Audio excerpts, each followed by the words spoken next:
What's going on, y'all? What's the deal? What's the deal? I'm back in this service vehicle, driving around fixing cars. Um, Before I get started, we're going to talk about leadership and submission in relationships from my point of view. Um, Before we get started, a little bit of housekeeping. There's a link in the bio, and there'll be a link more than likely in the comments. It's a link to my free newsletter. We talk about stuff like this, but for the most part, we'll talk about business, side hustle tips, growth hacks, anything that I learned from building my business and everything. I also promote Black-owned businesses, anything that I come across that looks unique or anything like that. So if y'all, you know what I'm saying, if that's something that you guys are interested in, hop on there. It's free to subscribe to. Doesn't cost you anything. You can unsubscribe at any point. So let's get into it, man, real quick. First of all, I'm a married man, 37. That stuff can determine whether or not you know what I'm saying? My information might come off a certain way based on that. So I like to throw that out there. Y'all might say, oh, you're not dating right now. You know how it goes. So I want to throw that out there just to be transparent. So let's talk leadership, right? Leadership and submission in relationships. I think we're hearing a lot of people, that's like the main topic in dating right now is like, are you submitting and I'm leading and all that type of stuff, right? I'm gonna be real. First of all, everybody's not a leader. And every woman that you meet is not going to be able to submit in general, not necessarily just to you. It's just not something that she has a skill that she can do. You don't know what she's been through in life, and also, emotional issues, childhood traumas, stuff like that. In terms of a leader, every man's not gonna be able to lead.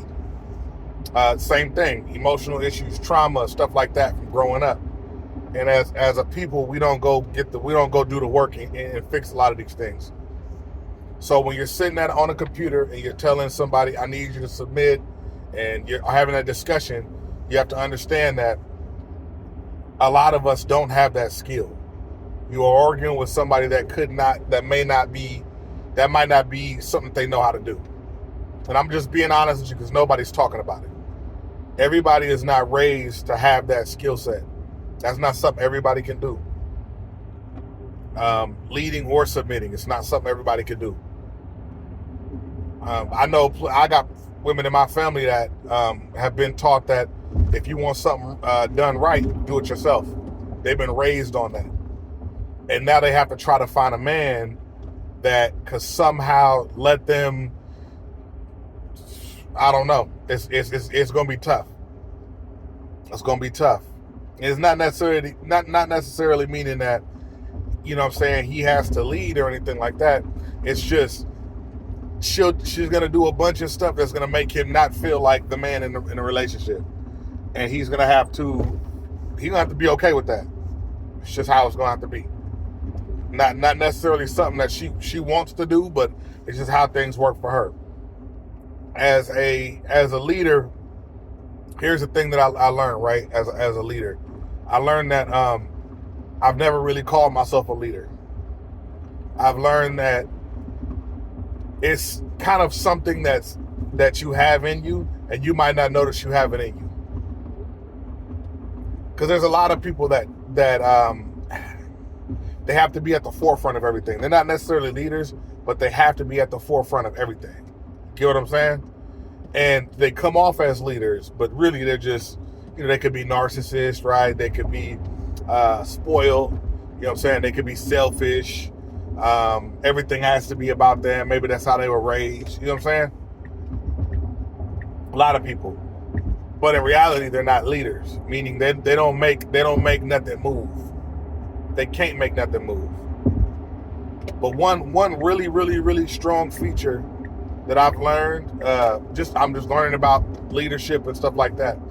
One of the things that I learned was that leaders oftentimes follow when needed. So, for example, this is just coming from a married man, somebody who's in a marriage, right? If you are let's say, you know what I'm saying, let's say let's say your wife, for example, it's for the fellas. Let's say your wife is better at bookkeeping, right? Better at making sure bills are paid on time. Does that mean you do it, or does that mean she does it? These are things that you have to understand. As a leader, think about your manager, right? Think about your manager. Your manager, his job is to lead, correct? Now, does he do your job and everybody else's job there? No. My manager does not fix cars. He don't. Why would he fix cars? He hired me to fix cars. Right? He manages everything else. So when we talk about leadership, leaders do have to know when to hold them and when to fold them. A leader will find somebody who is able to do things that he can't do. That's how I go. So the answer is, if your wife is better at making sure the bills are paid on time and she's down to do that, boom. That way you can focus on what you're better at doing. You guys are both focusing on what you're better at doing. Because a marriage is in a lot of ways is a well-oiled machine. You got to kind of run it that way. You know what I mean? That's how you got to kind of run it. It's got to be ran that way, or else things happen, bills get missed, stuff happens, debt, all that. So you guys got to keep. You know what I'm saying? You're only as strong as your weakest asset. You know, I'm not telling you to marry like you're starting a business, but you get what I'm saying. So in terms of submission, right? A lot of times you're gonna hear, "Oh man, submission is dependent on whether or not you can lead." Ladies, if you're watching this, you should not be moving forward deeper into a relationship where leadership is important unless it's with the person that you believe in their leadership. If leadership is important to you, then you shouldn't be dating people that they need to earn that ability. They need to earn your trust. But no, you should be, if you meet somebody, right, and y'all lately have not been taking time dating people as a generation in general. But if you meet somebody, right, and you vet them out, they good to go. Y'all get to dating, y'all get serious, y'all are in love, right? Y'all ain't even in the house like moved in yet. By the time y'all are thinking about moving in, there should not be a question of whether or not he's fit to lead in a household with you. That should be done. Having to earn the ability to lead should have already been done a long time ago. That should have been got done long time ago.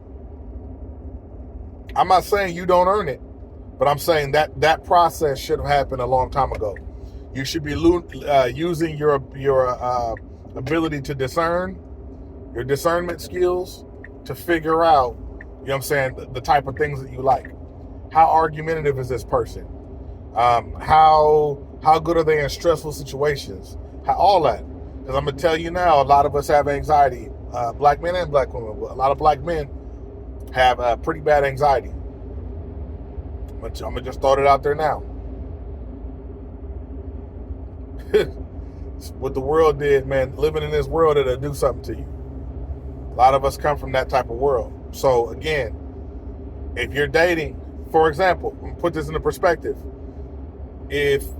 When I was single, I wasn't looking for a submissive woman. I was looking for a woman that I could build a team, like we could be teammates, right? And one that would take my, like if I told her, hey, it's better to do it like this than to do it another way. That's kind of what I'm looking for. And she needed to be with the man that would hear something that she said. She might have an idea for something, and he hear that out. And he go, you know what, that might work. So we needed that. Both of us needed that.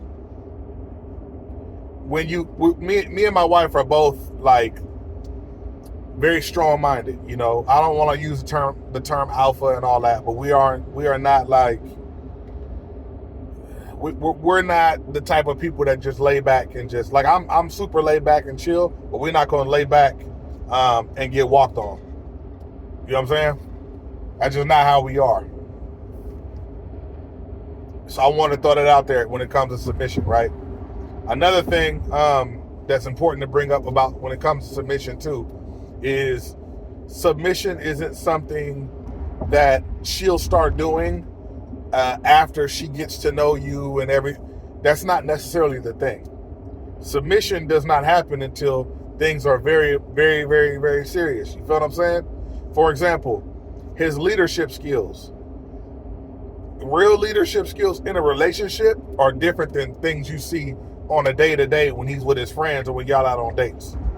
Trusting that man with stuff in the relationship is different. You don't see that day one. You get serious about the person, and that's when you start really considering these things.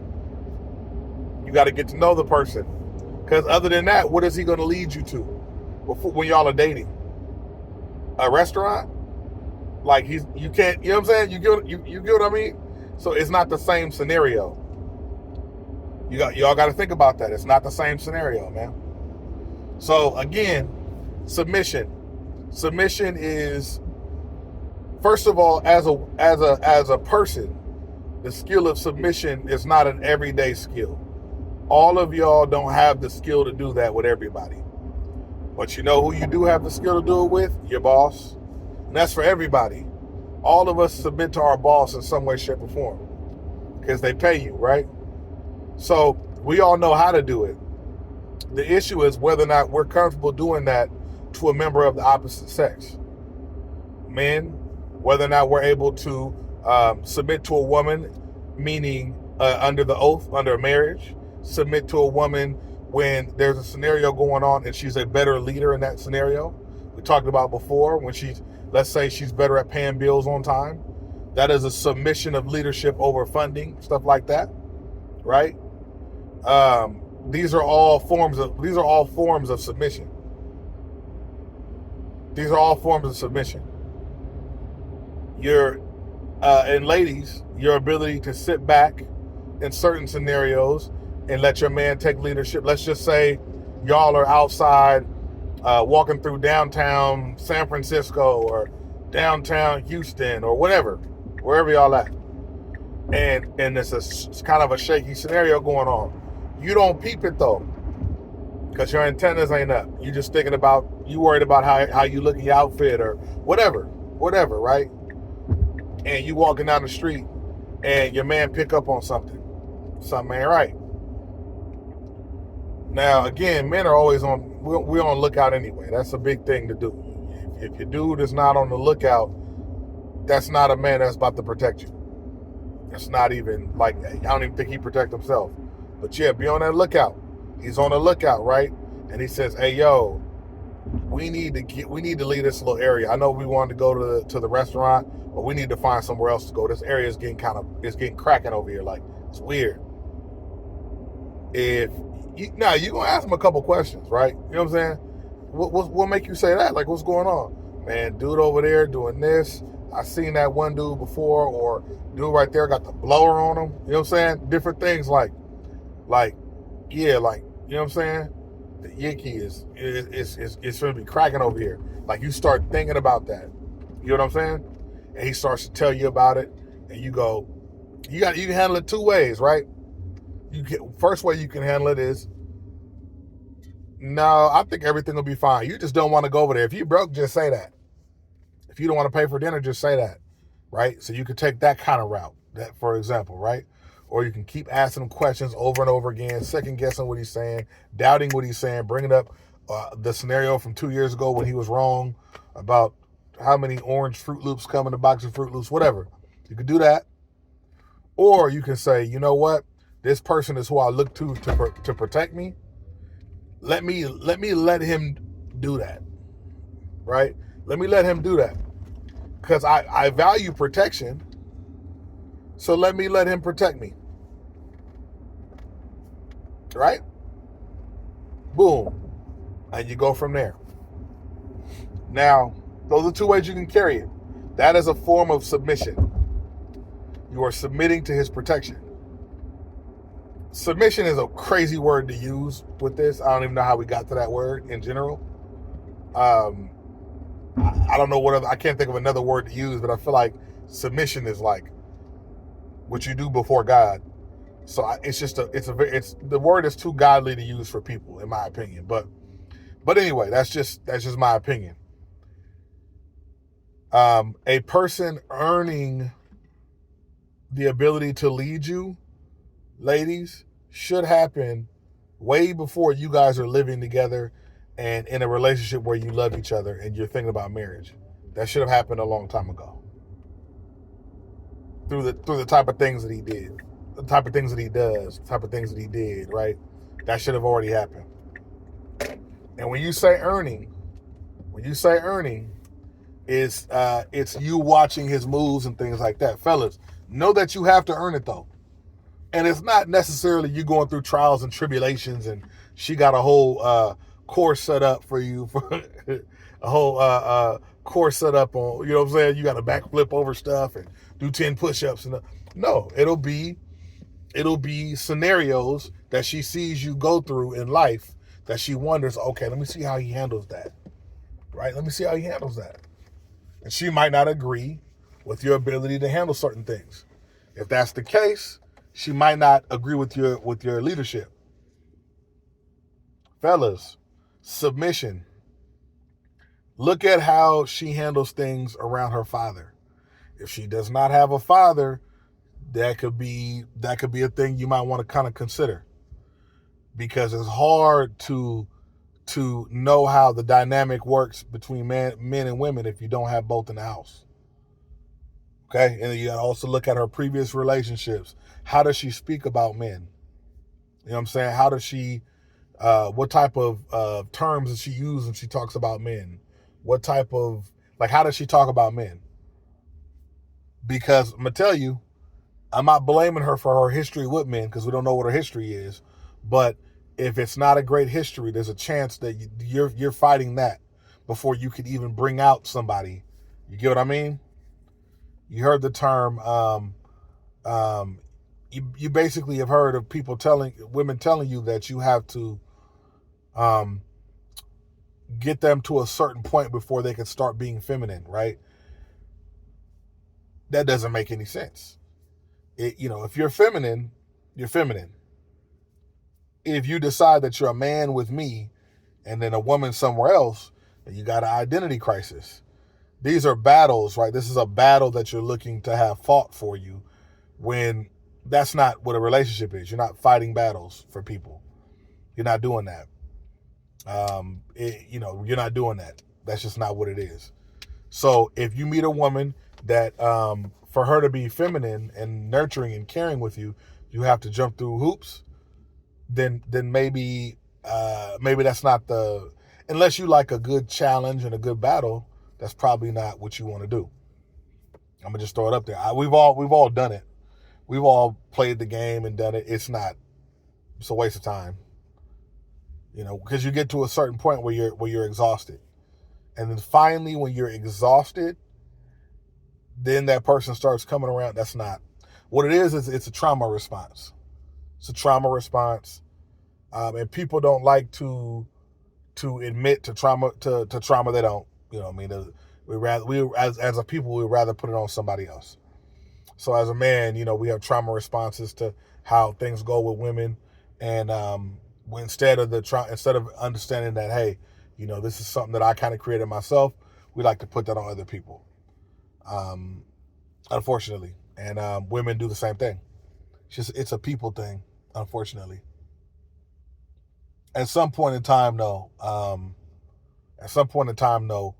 when people start to go to therapy more, we'll stop finding like special terminologies, and we'll stop flipping terms and trying to come up with these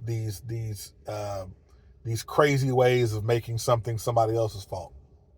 You know what I'm saying? Resting in your femininity is something that I don't know what you decide. If I don't know where feminine, like, I don't know, I can't decide what's feminine and what's not for a woman. She gotta do that for herself.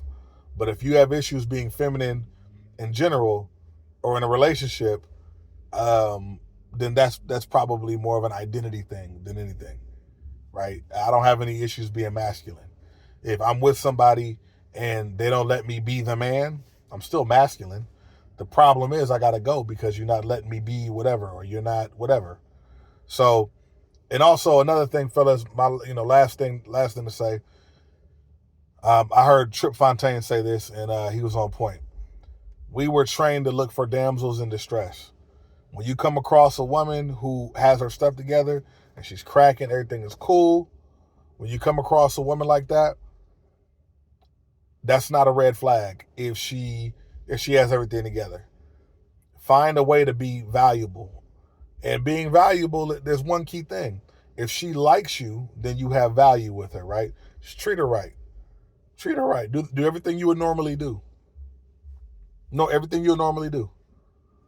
If she decides that if you didn't make enough money, or if you're not good enough to date her, then you guys wouldn't be out on dates. Now, if that woman decides that because you're not at her level, let's say you're not at her level, then you're not worth dating, then that's on her. But in reality, the woman that needs help, you don't want. You don't want, because we express interest in whenever girls their hands are out. You got to pay to play. Why you not paying for this? Why you not? We don't want those girls. So we can't have an issue with them girls and have an issue with girls that got it. If the girl got it and she puts it in your face and tells you that you're not worth anything, then that's different. It does happen. It's different. But if you meet a woman that got her stuff together, everything is good, you should still feel needed, because you are not only the amount of money you make. You're a lot more than that. You're a lot more than that. Which is why I tell women, you bringing yourself to the table isn't necessarily enough. Men bringing money to the table isn't necessarily enough. It's a whole lot of other shit that go with relationships. Way more shit. Way more shit. Yes, if you know anybody that has a lot of money, ask them if they argue with their wife, and they will tell you yes. If you ask somebody who doesn't have any money at all, who's broke, who's in between jobs, ask them if they argue with their wife. They're going to tell you yes. There's not less problems because you got more money, nothing like that. If you guys actually love each other and y'all ain't together because she looked good and you got money, if you guys are together for real, you will argue because you actually love each other. You care about how, how y'all are treated. It's common. This is common stuff. It's common stuff. Fellas, you can go get as much money as you want. If you're looking for a woman that's going to love you, and you find her, you can't treat her like shit. I don't care what any other girls tell you on it. You can do what you want when you got money. If you don't got no money, these are women that have never really messed with a man with money. That's it. I get she's so bad I wouldn't trip off nothing. She's so bad she can do whatever she want to do. You have never been in an actual relationship with a really good looking woman. That's all that is. That's all that is. Because if you were in a relationship with a really good looking woman, I guarantee you would understand that if you really care about her, she could say something to you that'll piss you off, and y'all will be arguing because you care about her, right? If you get you a girl that look good, you just want something on your shoulder, you don't care nothing about what she got going on. You don't care if she's mad at you. You don't care if she says something rude. It's whatever. So, you know what I mean? Let's start thinking, y'all. When we talk about relationship stuff, let's start thinking, man. I'm gonna holler at you.